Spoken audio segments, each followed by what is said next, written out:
Okay, so now we've moved up a little bit in the cosmic workings of things, and we're a star. We're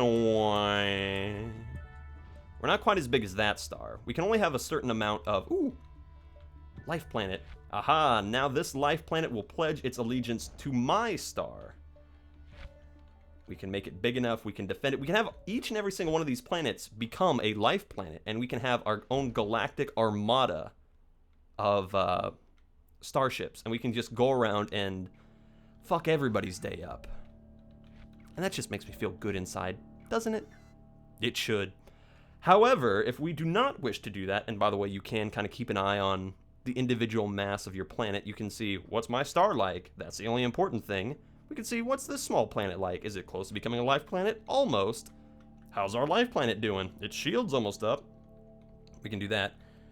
However, if you want to just say, fuck it, I want more mass, you can select your planet, hit Q, and you will absorb that specific planet. So now, we've only got our life planet to surround us. And absorbing planets is the only way to absorb more mass as a star. Asteroids are completely irrelevant to stars. Stars don't bother with asteroids. They're too small. Nobody wants them. They'll probably burn up before they even get to the stars, to be honest. Now, the game gets even more interesting because if you lose enough mass as a star, because you're classified as a star now, if you lose too much mass, you will die. You won't go back to a life planet because it doesn't work like that. If you die as a star, you're dead. Boom. No going back. There are certain checkpoints that you reach. Oh, that's a lot of space anarchists. Let's just absorb even more planet. Ooh. Now it becomes a race to get as many planets as you can. And the bigger the planets are, the more mass that you as a star will absorb. So you want healthy looking planets. You want to keep your planets healthy for when you do decide to absorb them. If you want, you don't have to. If you want, you can just keep developing life planets. That's the wonderful thing about this game, is there's no specific way to play it.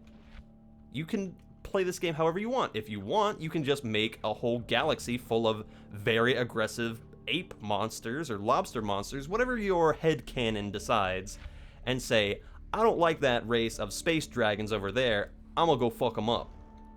Or, if you want to, you can just say, hey, I'm the sun on the front of the Raisin Bran box. Here's 2 giant scoops of corpses for you. I'm sorry, I ate Raisin Bran for breakfast today. I knew I was going to record this game, and I was looking at the sun on the Raisin Bran box, and he's so smug.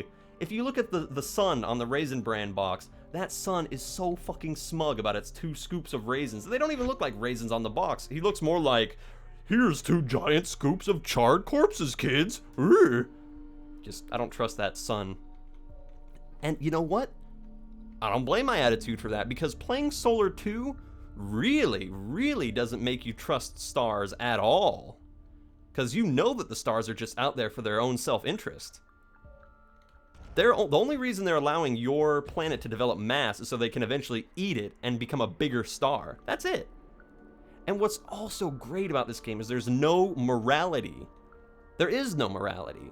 You don't get negative 50 charisma, good karma points for absorbing 25 life planets that were all fairly just peaceful and wanted to get by. No, you can say, hey, life planet, fuck your shit, I eat you ass. Boom. And now I'm a large star. But now the ships that used to be dedicated to me are all trying to kill me. We don't like that. Now, because I'm a large star, I can actually have even more planets in my orbit. And I can just keep absorbing them and keep absorbing them.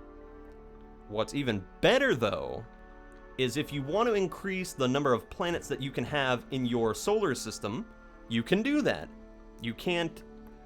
There gets to be a point where you won't be able, no matter how big of a star you get to be, you won't be able to have more than, I think, 10 planets orbiting you. So, how do you get around that? Very simple. You create another star. How do you do that?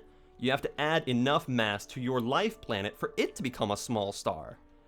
And that is where the game gets really challenging, because it is incredibly difficult to be able to collect all of these little asteroids while at the same time dodging asteroids and planets and space anarchists and other solar systems.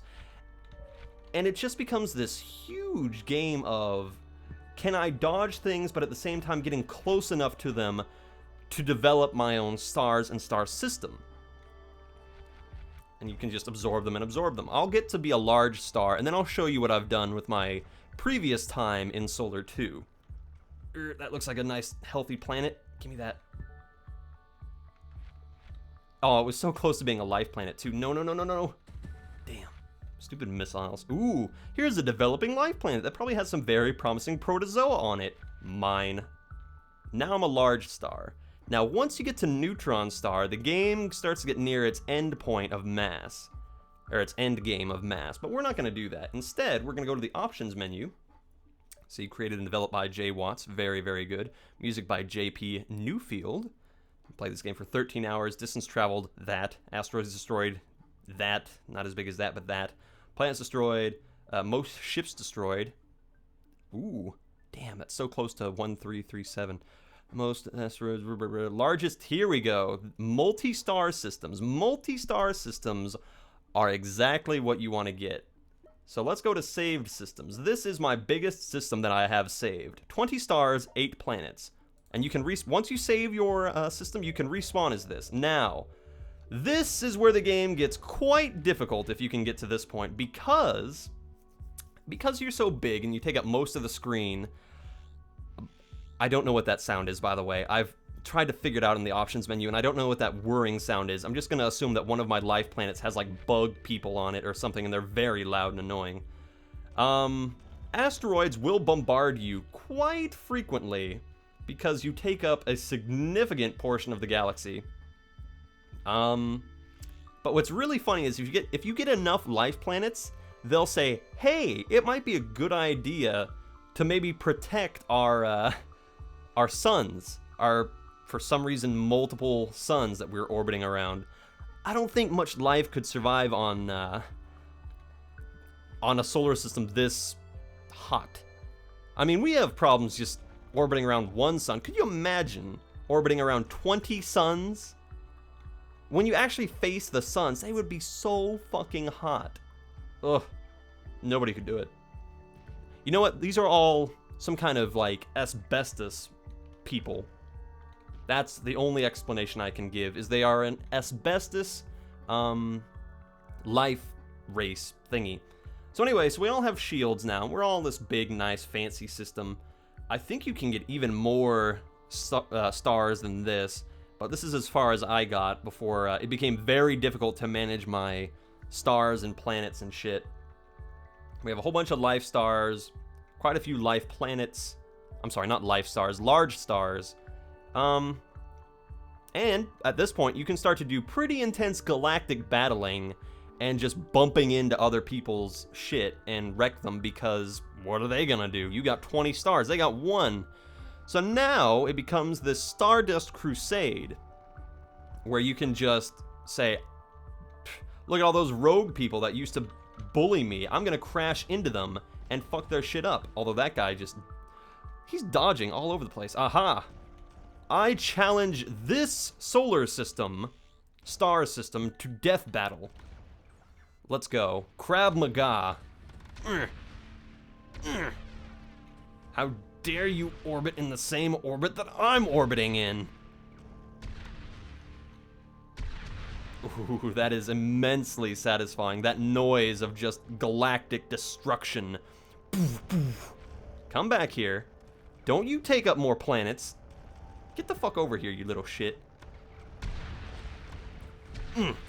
He wanted some too. He was looking at me like, what are you doing, guy? He's an innocent system. No, there is no innocence in here. Do you know how many life planets that guy must have killed to get to where he is now? What's this?